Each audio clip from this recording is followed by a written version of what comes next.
चला चला, उशीर होतोय. उद्यापनाची पूजा सुरू करायची आहे ना. तुमच्या मोठ्या सुनबाईला बोलवा ना. ती घरात नाहीये. घरात नाही म्हणजे? म्हणजे ती घरात नाहीये आणि कुठे गेली आहे तेही माहित नाहीये. इमर्जन्सी आली होती, त्याच्यामुळे तिला जावं लागलं गुरुजी. आता इमर्जन्सी कुठली हे तुम्ही आम्हाला विचारू नका.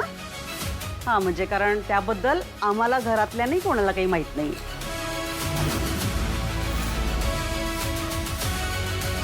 अहो, ही पूजा होणं फार गरजेचं होतं. ही पूजा नाही झाली तर काय अनर्थ होऊ शकतो याची कल्पना नाहीये तुम्हाला. नाही नाही गुरुजी, असं असं प्लीज बोलू नका हो. अहो, माझ्या बोलण्यानं काय होणार आहे? काही गोष्टी सौम्य व्हाव्या किंवा काहींचा प्रभाव नष्ट व्हावा म्हणूनच त्या पूजा केल्या जातात ना.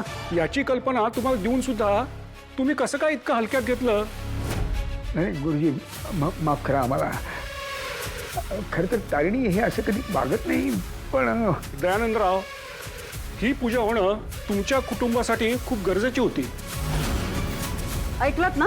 हा, तुमची सून संकटानं आमंत्रण देऊन निघून गेलीये. अगं तू जरा शांत राहशील का? जरा शांत राहा ना. म्हणजे एवढं सगळं होऊन मी शांत बसायचंय का? हे बघ, मी हे जे काही झालं ना त्याचं समर्थन करत नाहीये, पण काही वेगळा मार्ग निघतोय का ते बघतोय. जरा जरा थांब, तू शांत राहा.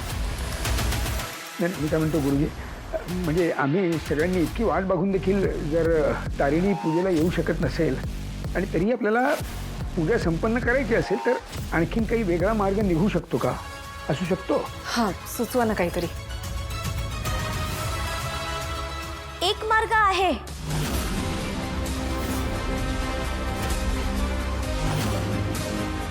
घरातल्या मोठ्या सुनेला येणाऱ्या संकटाची जर पर्वा नसेल तर या घरातली ही धाकटी सून जबाबदाऱ्या पार पाडायला खंबीरपणे उभी आहे.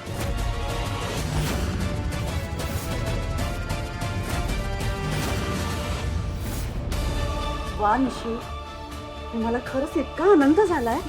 तू ना तुझ्या बहिणीसारखी बेजबाबदारपणे वागत नाहीस. हो, तिच्यासारखा कुठलाही दिखावा करत नाही. अजिबात नाही. आपल्या घरावर एवढं मोठं संकट आले पण तू बघ कशी धीराने त्या संकटाला सामोरी जातेस. हो. छान, खूप छान. पण ह्यातून असतं तुझं या घरावर, इथल्या माणसांवर किती प्रेम आहे हेच सिद्ध होत आहे. बघताय? हा, ही आहे खरी खांडेकरांची सून. येस निशी, I am proud of you. Thank you. ओजी खांडेकर याला म्हणतात. गुरुजी, हे आमचं धाकटं ध्यान बसू शकतं का पूजेला? हो, बसू शकते, पण पण